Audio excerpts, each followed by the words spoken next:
I'm not really a fan of novels. I like to read, but my mind is very visual, so walls of text tend to just turn my brain off.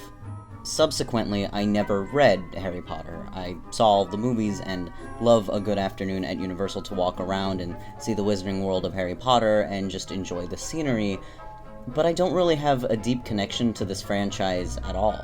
And yet, I know I'm a Slytherin and that my Patronus is like a hawk or a falcon or something, and that my wand would have a phoenix feather core. Do I understand the meaning some of that might have? Absolutely not.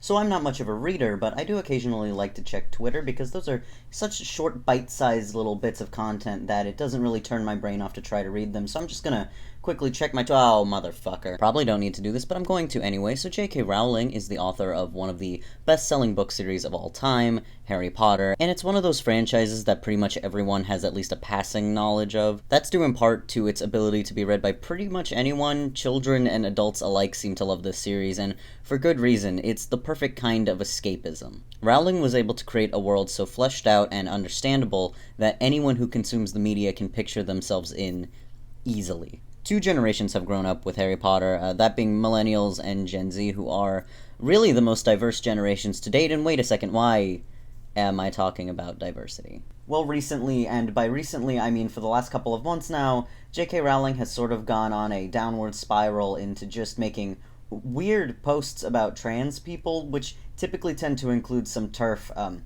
just for anyone who doesn't know, that's trans exclusionary radical feminist, so some TERF talking points. The catalyst for this comes from 2019, where Rowling sided with a woman, Maya Forstater, I think is how you say the last name, who lost a research internship after she spent months tweeting about trans people in a negative light, in some ways sort of alluding to people that she was working with in a way. This woman likened letting trans women into female spaces to forcing Jews to eat pork, like, just what the fuck. But a judge told her that being fired over hate speech is completely legal, and that's perfectly good on them. Also, she wasn't even fired, her contract just ran up, so, like, you know, they don't have to renew your contract, and especially if they don't want to, like, yeesh. Do I really believe this woman hates trans people? Well, probably just trans women, because as far as I can tell from looking through her stuff, not much is said about my specific breed of transsexual, so, you know, I guess we're safe for now. Do I think Rowling, after expressing her solidarity with that woman, hates trans people?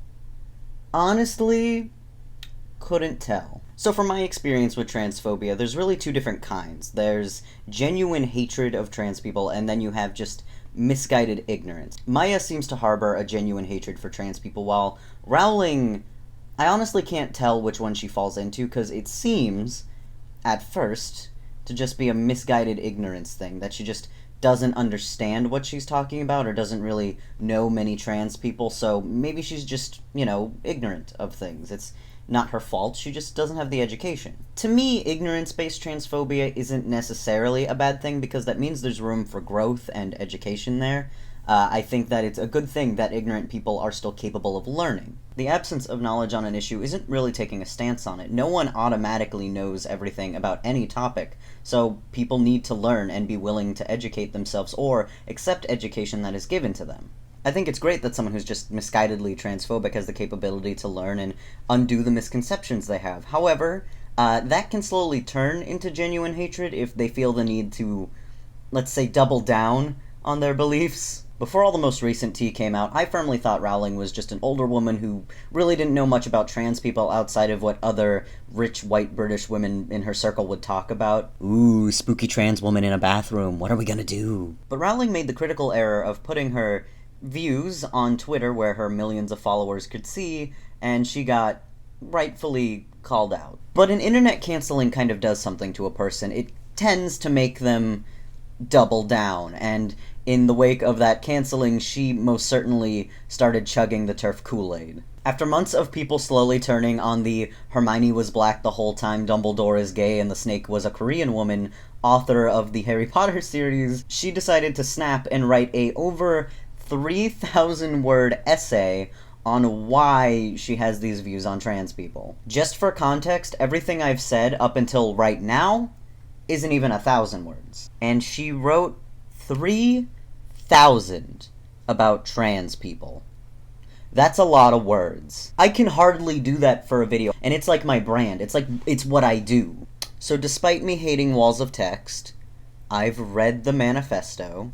I do want to say, if you haven't read the entire thing yet, it is, if anything, just an interesting look into the mindset of a TERF. I don't recommend reading it if you are potentially triggered by things like that, but boy howdy was I entertained. Rowling begins this essay by expressing her victimhood at the hands of the trans Twitter mobs who harassed her after all she did was simply like a tweet and follow a known transphobe. They canceled her, they said such mean things, and I don't know if Rowling has ever been called a bitch before this, but the way she's phrasing all of this makes it sound like no one has ever insulted her or ever questioned her on anything she's done ever before in her life. As for the liking of the tweet, she claims that this was an accident, and really what she was trying to do was screenshot the tweet because she was using it for research. She said she was trying to research gender issues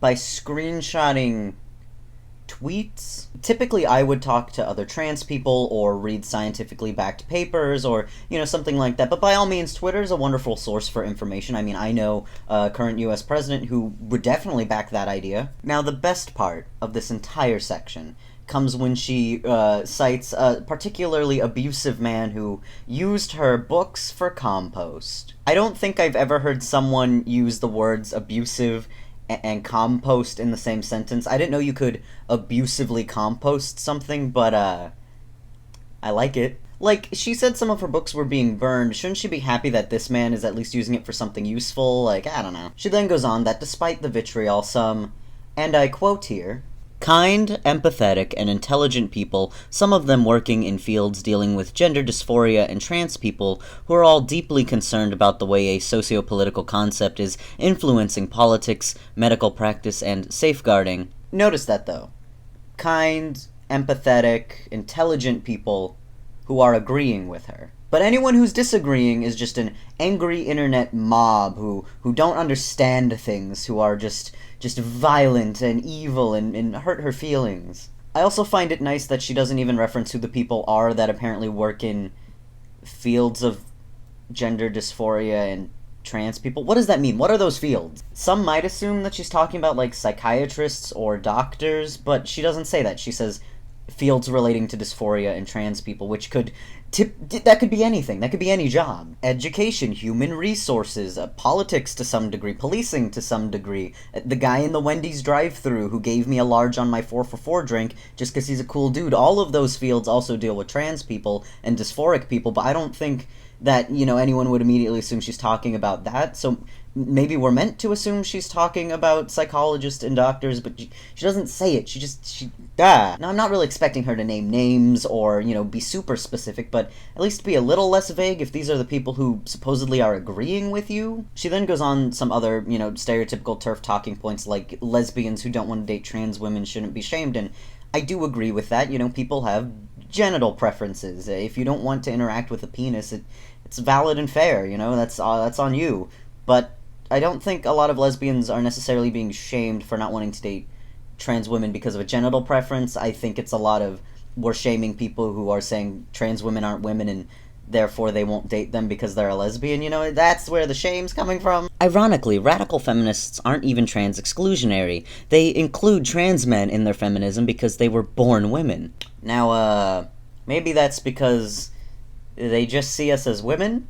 Like, for one, feminism includes everyone, so the issue was never trans men thinking they weren't included. It's the fact that you're excluding trans women because you think they're men. And just to say, feminism includes men. Like, real feminism includes men. It's, like, the big point of feminism. It's for everyone. Equality and understanding just kind of benefit everyone. Next up, she mentions her trusts, which are studies for MS and female survivors of sexual and domestic violence. So let's unpack some of this here. Just an aside, I want to just make a note here. I still haven't said 3,000 words in this video. Like, she really wrote a lot here, oh my god. Let's talk about the slightly easier one here, which is the MS research comment. Now, she says that MS acts differently in men and women, which is true. It does. It's just the nature of a lot of diseases. They act differently in people who are born male or female. The thing is, though, that this disease also acts differently in trans patients from the little bit of research that does exist. And that's partially because if you go through hormonal transition, you tend to have a different body chemistry than you did when you were, still operating with your cis body. There isn't a ton of research into how different diseases interact with trans people, mostly because there's this kind of misconception that trans people still operate the same as, like, they would have if their body was still, like, not on hormones, which just isn't true. I think it would be useful to put some research into how maybe MS interacts with trans women, but Rowling won't do that because she somehow believes that trans people having, like, rights, or at least trans people being able to easily get their genders recognized, is somehow going to interrupt MS research. But also this shows that she doesn't really understand how trans people kind of operate in day-to-day life. If any trans person goes to the doctor, that doctor may already know what our biological sex was, but if they don't, we tend to disclose that because it's important for medical diagnoses and for, different things doctors have to do to know what parts they're working with. I think what she's implying here is that she thinks that trans people want to go to a doctor and be treated as though they're no different from a cis patient in regards to, like, medical things, and what we want when we go to the doctor is to just be treated, with respect and have our, correct pronouns used and our correct names used. That's about it, really. We don't want to be treated like we're somehow magically cis. She's sort of implying here that what trans activists want is for the healthcare system to ignore our bodies and administer treatments based solely on our gender identity and not what might be medically necessary, and I don't want to make assumptions here about the trans community, but I don't think any of us are trying to get that. I think we all pretty much understand that that could be wildly harmful. It would endanger us, if anything, if we just ignored what our bodies were and what health conditions can occur with those, and even the health conditions that could occur by being on hormones. And also, medical science is already aware of trans people, so I don't see how they're hurting your trust fund for MS at all. I've probably gone to a doctor more than any cis person is going to in their life, because doctors for some reason need to keep taking my blood. Her second point, and the one that's a little bit more concerning to me, is the one about domestic and sexual violence. Now, it is very important to help people who are in those positions, either in the past or who are currently experiencing that kind of violence, and Rowling herself has stated she is a survivor of domestic violence, and I am very glad she wants to use her vast amount of accrued wealth to try to help people who are in a position that she's had some experience with. However, she doesn't elaborate on why this is relevant to her stance on trans people at all. One can only assume that she means she doesn't want trans women to be included in those initiatives, but the thing is, trans women, specifically trans women of color, are infinitely more likely to be victims of sexual abuse or domestic violence. They're also more likely to be denied help afterwards just on the basis of being transgender, both by the police and by shelters. Imagine turning someone away just because they're trans. That seems so heartless to me that you would say, no, we're not going to help you with your horrible abuse situation because we don't like how you look or we don't like how you're living your life. That seems heartless to me. And it will potentially put her in a more deadly situation by either sending her back to a home where she's going to be abused further, or an environment where that sexual abuse can continue to occur. I believe the average life expectancy for trans people is still around 35 to 40 years old, and that's just because of the disproportionate amount of violence we face. They aren't just dying, they're being sought out and murdered and abused, and that's not even touching on sex trafficking and the high amounts of trans people that find themselves in some kind of sex work. The defense I've seen for all of this is that abused cis women may feel uncomfortable sharing shelters with trans women because of biology. But what isn't being said is why trans women should be allowed into these shelters in the first place. It's because they're in a similar boat to the other cis women that are in these shelters. TERFs often frame this as trans women just kicking in doors and demanding to be included in spaces they shouldn't be in without ever really examining why they should be. If a trans woman went to a shelter after being the victim of domestic abuse at the hands of a man, wouldn't it be wildly more uncomfortable for her to have to share a space with other abused men? After this, she says she wants to defend freedom of speech, and look, I'm gonna sound real moronic for how I'm about to phrase this here, but shut up. No one wants to take away your right to free speech. No one said you couldn't say these things, but the thing about freedom of speech is that you can say whatever you want, but you're not protected from people calling you out on what you say. All freedom of speech does is protect your right to say something. It doesn't stop people from being affected by what you're saying. If I was on the street and within earshot of someone yelling, "Trans men with bad haircuts and dumb YouTube channels smell like ass," well, I'd realize they're talking about me and demographics I'm in, and I'd probably get a little bit offended by that. If I were then to shout back, "Hey, you're wrong," Both of us are still operating within our rights to free speech there. The kind of free speech Rowling is defending in this case is the kind where she can say anything she wants, but no one is supposed to challenge her. Rowling's next point in her essay are about detransition rates in trans men. Only in trans men. I'm concerned about the huge explosion in young women wishing to transition, and also about the increasing numbers who seem to be detransitioning, returning to their original sex, because they regret taking steps that have, in some cases, altered their bodies irrevocably and taken away their fertility. Now, this is something that does happen, and it is unfortunate when people take steps to transition, and then something happens where they don't necessarily like the effects that had. But what is never really mentioned is a lot of the people who detransition don't necessarily go all the way back to the original gender they started as.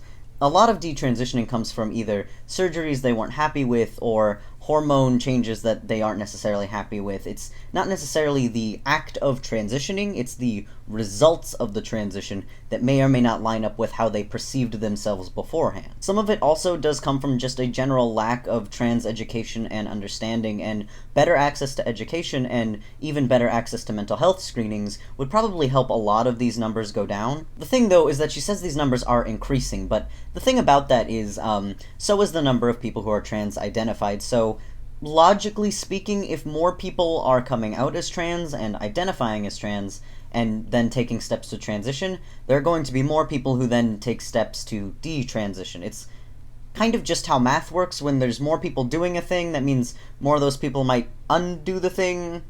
You know, math. Though the main thing I take issue here with is the mention of fertility, because a lot of TERFs will kind of equate womanhood to being able to birth a child. They say that, oh, trans women could never be women, they'll never birth a child or bleed from their womb. To me, it's just a horrible thing to do, because there are a lot of cis women that, for one reason or another, are unable to have children, and to just equate the idea of womanhood to that, I don't know, you're kind of excluding another group of people for no reason. And I personally went through situations where when I would tell people I was starting testosterone, they would stop and ask me, but don't you want to have children someday? And the answer is yes, I'd love to be a father, but I don't really see the need to, have a child come out of me to necessarily be a parent. My transition seemingly has no effect on my ability to potentially raise a small human into an adult one day, so I don't see why people tend to bring it up all the time. Now, I'm going to acknowledge that there probably are some trans men who are disappointed by the idea that they might become infertile due to testosterone if they did want to carry a pregnancy, but, and this is just from personal experience, the majority of trans men I've talked to are genuinely repulsed by pregnancy. Some say they decided to transition after realizing they were same-sex attracted, and that transitioning was partially driven by homophobia, either in society or in their families. That doesn't really sound like a trans issue, huh? That sounds more like a homophobia and gender pressure on women to be in heteronormative relationships issue. But she doesn't want to talk about that, and neither do I. But accurate and thorough mental health screenings would kind of prevent those kind of people from transitioning in the first place. Before I was able to get my prescription for testosterone, I was asked by a mental health counselor what my sexuality was and how my sexuality related to my gender. But it's a good thing that there's that mildly inconvenient step to hormones, because if there were any flaws in my logic or cracks in my reasoning for wanting to get on hormones, they would have been able to stop me before putting me on the good shit. A lot of people in the trans community don't necessarily want gender dysphoria to be a medical condition or for it to even be necessary for you to get on hormones. And I'm sorry and love y'all, but it's to prevent stuff like that from happening, to help stop people from detransitioning or potentially making impulse choices that will affect their bodies in ways they may or may not necessarily want. 10 years ago, the majority of people wanting to transition to the opposite sex were male. That ratio has now reversed. Autistic girls are hugely overrepresented in their numbers. So, education and access to resources tend to do that. It's also just safer to be a trans person in general. Back in Rowling's day, if you came out as trans, you were more likely to live a life of poverty, suffering, or just to straight up die. Even though there's ample room for improvement, the current climate makes being trans a lot more feasible. The same thing happened with homosexuality, and now we're just going through it again with trans people, so it's almost as if society's gender expectations correlates to oppression. I'm also kind of glad she doesn't try to elaborate on the autistic comment, because, to be honest, there's not a lot of research to explain why there are a lot of autistic people in the trans community, and it's something that's still being looked into a lot, which is great, And I hope we continue to have that kind of research and representation for the autistic community that also happens to be trans. Rowling then brings up a paper by Lisa Littman that goes into how parents seem to notice that their child's entire friend groups would start to identify as trans around the same time, and how that means there's a social contagion when it comes to becoming trans. But now that you mention it, my friend group is mostly trans men. It's almost as if people with similar life experiences tend to become friends. I don't know. Now, the word contagion is what interests me here. The idea that you could influence someone into being trans.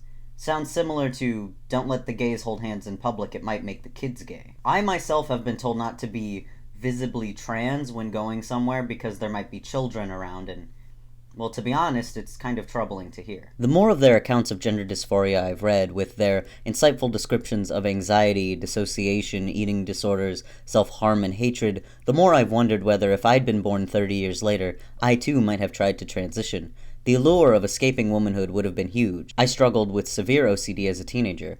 If I'd found a community and sympathy online that I couldn't find in my immediate environment, I believe I could have been persuaded to turn myself into the son my father openly said he'd have preferred. But that's the thing, though. Being a trans man isn't about escaping womanhood or femininity. It's about feeling inherently masculine. I didn't get catcalled one too many times and start injecting testosterone into my eyes, now did I?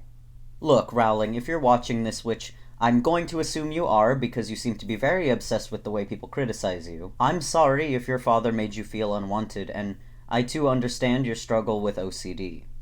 However, no matter what era you would have been born into, it would have made you no more likely to be trans. There are people with completely normal and happy family lives that end up transitioning. There are people with no underlying mental conditions that end up transitioning, and people with no outward trauma or experiences with homophobia or transphobia who end up transitioning. Being trans is just as random as if you're gay, or your height, or your ability to digest dairy. Sometimes, no matter what external factors exist, you're just trans. Now, a little later on, she does admit to knowing that some trans people do need to transition in order to be happier with their lives, but then cites a study. Studies have consistently shown that between 60 to 90% of gender dysphoric teens will grow out of their dysphoria. Here's the thing, though. The study she's referring to isn't talking about teens. It's talking about gender dysphoric children.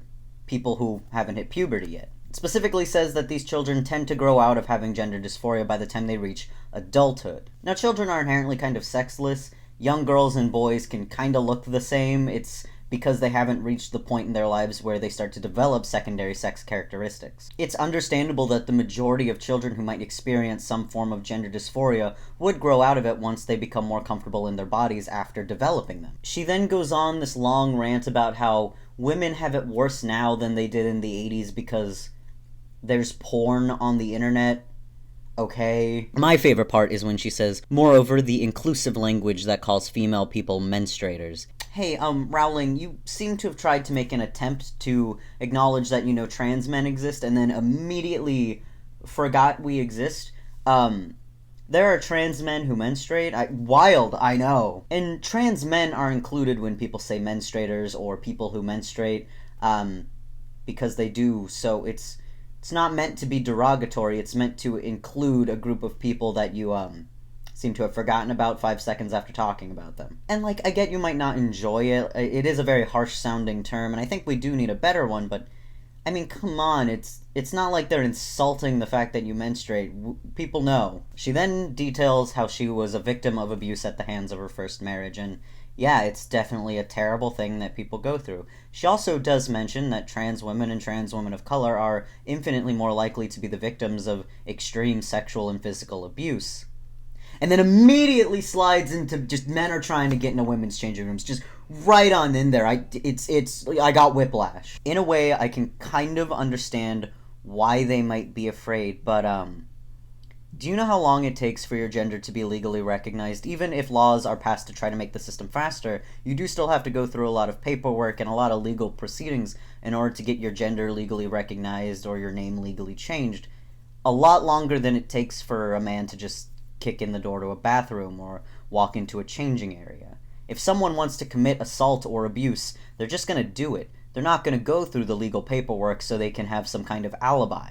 They're just going to do it, and probably still get away with it, because the criminal justice system doesn't really care about supporting survivors of assault and abuse. And implying that making the system easier for trans people to go through in any way is going to make it more likely that cis women are going to be assaulted in female spaces is a leap in logic that I've never really been able to understand. Like many people before me have said, there are no recorded cases of someone claiming to be trans in order to commit crimes like this. I've honestly just seen more videos of cis women in bathrooms harassing trans women, so it seems like the problem is the other way around. People have been getting assaulted since long before transgender issues were in the public consciousness, and it's going to continue to be an issue until it's addressed. But stopping trans women from accessing gendered spaces isn't the answer you're looking for. The rest of this paper is just her saying that she cares about trans people, but cares more about the safety of women and girls, and Rowling doesn't really like it when people say that her words are killing trans people or somehow affecting them in any way. These are just her personal beliefs that she should have the right to express. While I do firmly stand by your right to express your ideas, Rowling, what you do need to understand is your words carry weight. Very recently, while I was working on the script to this video, an Oklahoma senator actually used J.K. Rowling's little manifesto to block an LGBT bill from passing. So, yes, Rowling, your words do have reach. I will not say she's directly killing trans people. I don't think she's caused anyone to take their life necessarily. But I do think that when people in power say things like this, it contributes to the prolonged suffering of people in the LGBT community. The kind of world J.K. Rowling and people who spout this kind of logic want is one where they wouldn't have to see a trans woman in a bathroom.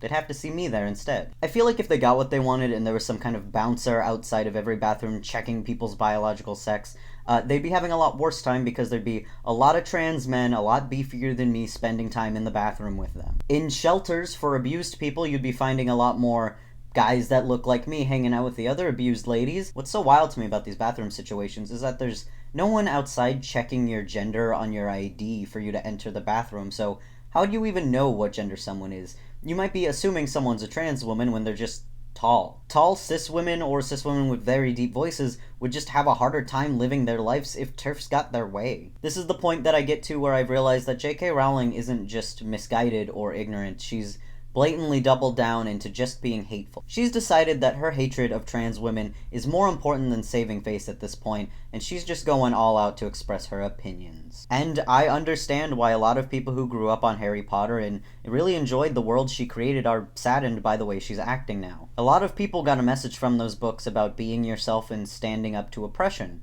but it now seems that the person who created that story is the oppressor. I don't have much else to add to the controversy other than just saying, hi, I'm a trans man, and go fuck yourself, Rowling. Like, just stop. I hope your children's book doesn't get published, you miserable bitch. My goal as a person who is in the trans community is to try to educate the people who are more inclined to be on Rowling's side, but there are some instances where you can't otherwise convince people. Rowling doubled down so much because she wanted to stick it to the internet mobs that she's sort of gotten herself in a place where she's not going to come back from. But there is something I want to say to my trans people out there who might be feeling very hurt by everything going on right now. Yes, things probably seem a little bleak with both the combination of Rowling's antics and also the recent things that have gone on in the government, but I want you to know that things will get better with time. There are more out trans people than ever. There are more resources that we have access to than ever, and I promise you that you are not alone. There will be some resources in the description for anyone out there seeking help. Just know that you're not bad, you're not wrong, you're not dangerous to society, you're none of the things that Rowling and other TERFs online have maybe tried to make you believe you are. You're you. And that's really all you need to be. So keep it up. Now if you excuse me, I have to go be trans in public. Happy Pride Month, everyone.